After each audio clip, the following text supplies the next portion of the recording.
할렐루야, 좋은 아침입니다. 오늘은 요한복음 11장 25절에서부터 36절까지 말씀을 통해서 예수님의 눈물의 의미에 대해 함께 말씀을 나누기 원합니다. 성경에는 예수님께서 웃으셨다라고 하는 기록이 없습니다. 복음서 어디에서도 예수님의 미소 또는 예수님의 웃음에 대한 기록을 찾아볼 수가 없죠. 세상을 향한 아픔이 너무 크셔서 그랬는지 정확히는 알 수 없습니다만 참 어떤 면에서는 아쉬운 모습이 바로 이러한 모습입니다. 그런데 예수님께서 웃으셨다라고 하는 내용은 없는데 예수님께서 눈물을 흘리셨다, 예수님께서 우셨다라고 하는 기록은 분명하게 기록되어져 있습니다. 누가복음 19장 41절에 기록된 것처럼 예루살렘 성문 앞에서 예수님께서는 우셨다, 통곡하셨다라는 기록이 있습니다. 겟세마네 동산에서 심한 통곡과 함께 눈물로 간구하시며 소원을 올렸다라고 히브리서 기자는 5장 7절에서 기록하고 있습니다. 그리고 이곳 오늘 본문 말씀으로 주어진 본문 35절을 통해서 예수께서 눈물을 흘리시더라라고 분명히 기록하고 있습니다. 누가복음과 히브리서에 예수님께서 우셨다라고 하는 기록은 나름 그 이유가 선명해서 성도들이 예수님께서 우셨다라고 하는 그 이유를 가늠하기가 어렵지가 않습니다. 하지만 오늘 본문인 요한복음 11장에 나타난 예수님께서 우셨다라고 하는 눈물을 흘리셨다라고 하는 기록은 그 전에 있었던 기록과는 좀 다른 내용, 다른 뉘앙스로 우리에게 전달됩니다. 사실 오늘 주어진 본문만으로 왜 예수님께서 우셨는지를 이해하기는 여간 쉽지가 않습니다. 아마도 요한복음 최소한 11장 전체를 조망하지 않고서는 그 이유를 정확하게 설명할 수 없을 것 같습니다.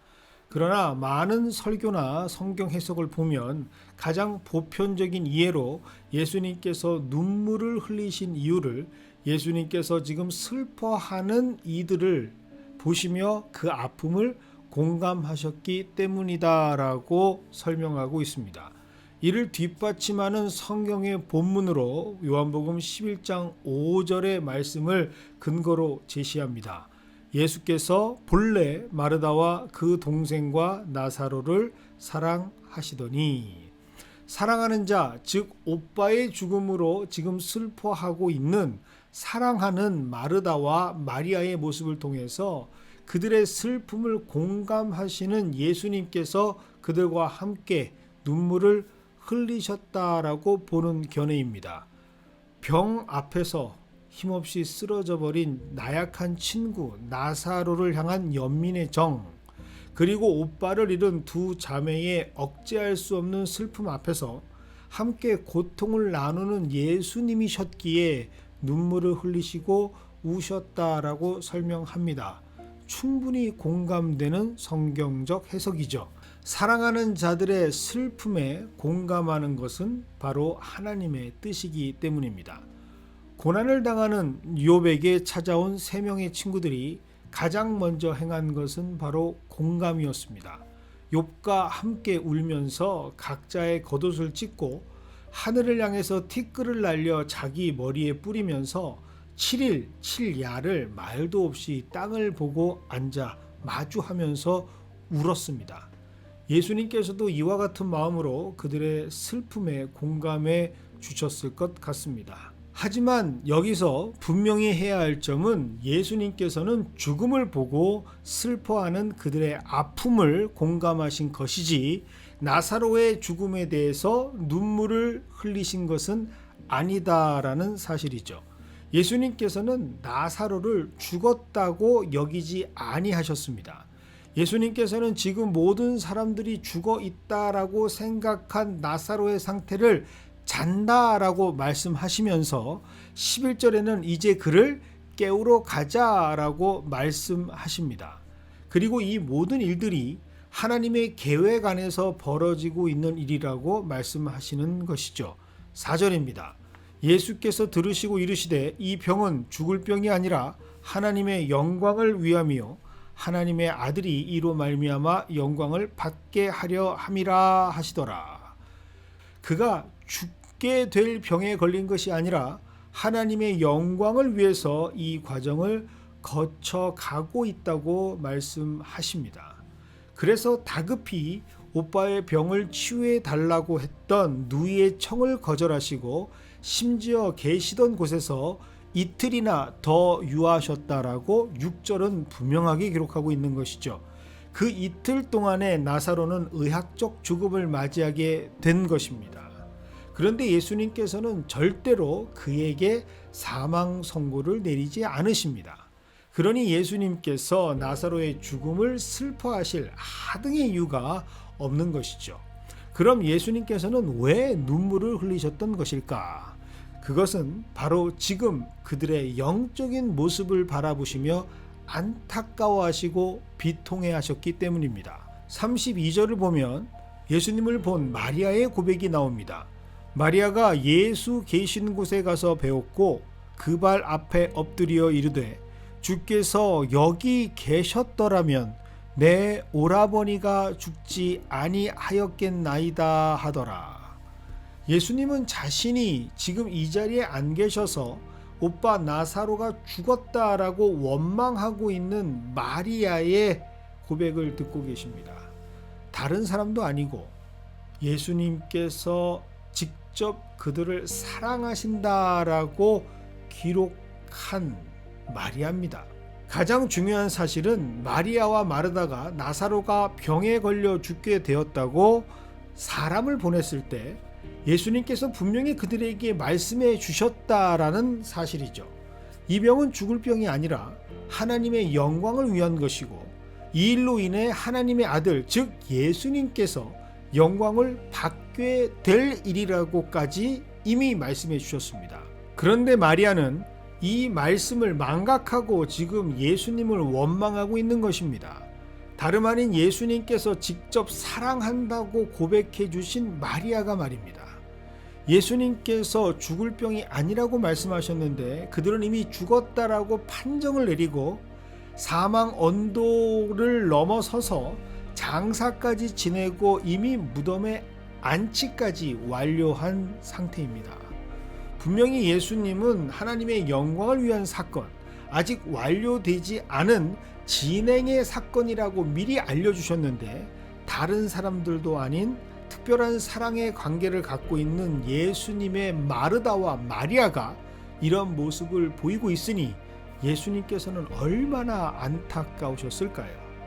심지어 37절을 보면 마리아와 함께 예수님을 만난 수많은 유대인들 중에 한 사람이 병자를 살린 예수님께서 왜 그토록 사랑하던 나사로는 살리지 못했느냐라고 예수님을 비난하기까지 합니다.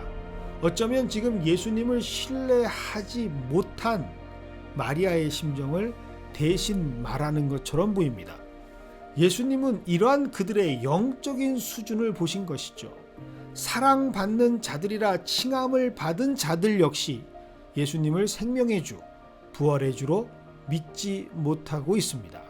예수님을 그저 병든 자를 죽지 않도록 고칠 수 있는 그러한 정도의 선지자로 보는 것이지 죽은 자를 살릴 수 있는 생명의 하나님, 창조의 하나님으로까지는 믿지 못하고 있다라는 사실을 예수님께서는 직시하신 것이죠.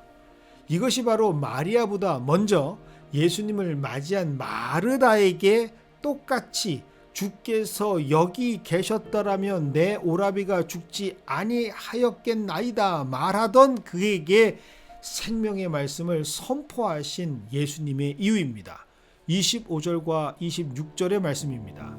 예수께서 이르시되 나는 부활이요 생명이니 나를 믿는 자는 죽어도 살겠고 무릇 살아서 나를 믿는 자는 영원히 죽지 아니하리니 이것을 내가 믿느냐. 예수님께서는 사랑하는 그들이 부활이요 생명이신 예수님을 100% 신뢰하는 믿는 자가 되기를 소망하셨습니다. 그래서 3일 만에 찾아온 예수님께 너무 잘 오셨습니다, 예수님. 이제 예수님, 저 자고 있는 우리 오라비 나사로를 깨워주시기 원합니다. 산 소망의 선포자로 맞이할 것을 기대하셨던 것이죠. 그런데 예수님께서 맞이하신 실상은 그 누구보다 믿고 있었던 사랑하는 마르다와 마리아가 여전히 예수님을 믿음으로 보지 못하고 있었고 영적인 맹인이었다라는 사실을 예수님께서 직접 확인하신 꼴이 됩니다. 그것이 바로 예수님께서 오늘 눈물을 흘리신 이유죠. 참으로 안타까워하시는 마음으로 예수님께서는 지금 눈물을 흘리고 계십니다. 주님을 원망하며 우는 것을 보고 계시는 예수님은 세상 그 누구도 모르는 고독감과 안타까움으로 그 자리에 서서 계속 눈물을 흘리신 것이죠. 이것은 오늘 본문 38절의 기록이 더욱더 선명하고 분명하게 증거해주고 있습니다.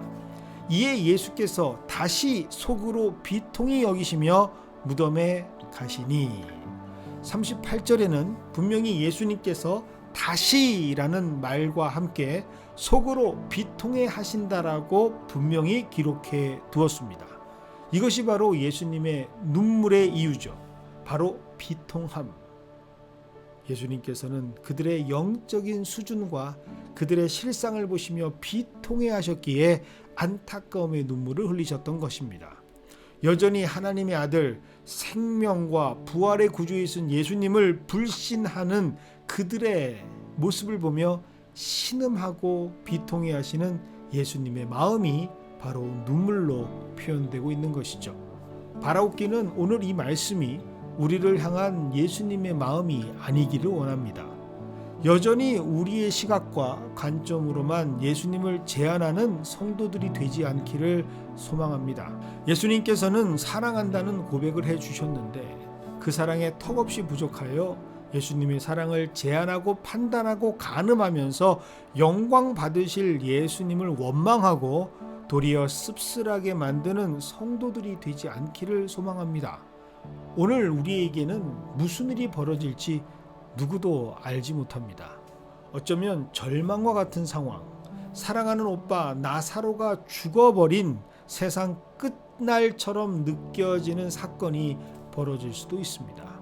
하지만 오늘 말씀을 기억하는 우리들이라면 다시는 예수님의 눈에서 눈물이 나지 않도록 주님의 마음을 비통하게 만들지 않는 성도들이 되기를 원합니다.